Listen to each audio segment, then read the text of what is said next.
Pilipino. Ang balot saya. Ito ay gawa sa sako. Maraming salamat po.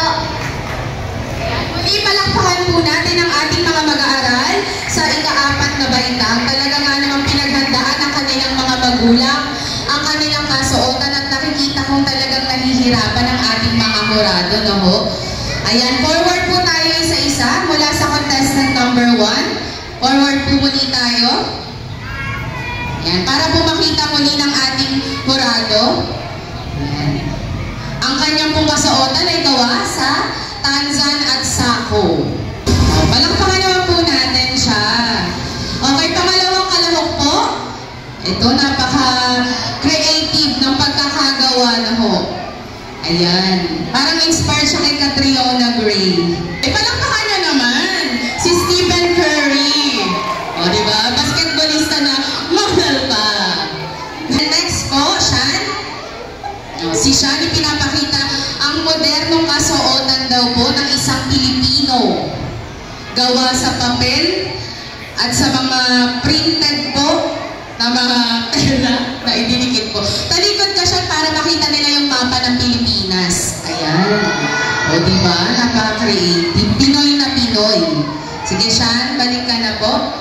Next po, ang ating magsasaka na may dalang scarecrow.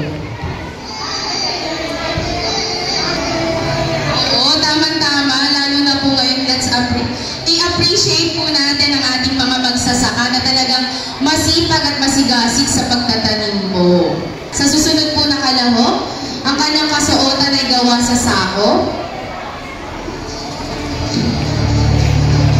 Maru. Yan. Si Maru, sa tingin ko siya ay isang bayani. Si Labo-Labo ito. Sige po, baba na po, Maru. Sumunod.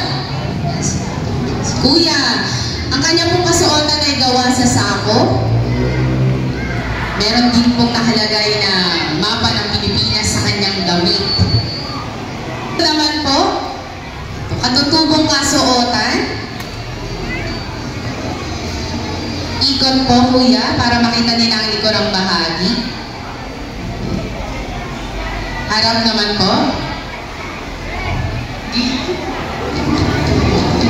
Ayan, opo, gawa po sa tahong yan, sa balat ng tahong.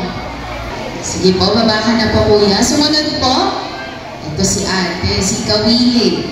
Ang kanya po kasuotan ay gawa sa mga plastic po na pinaglagyan ng ano po ba ito?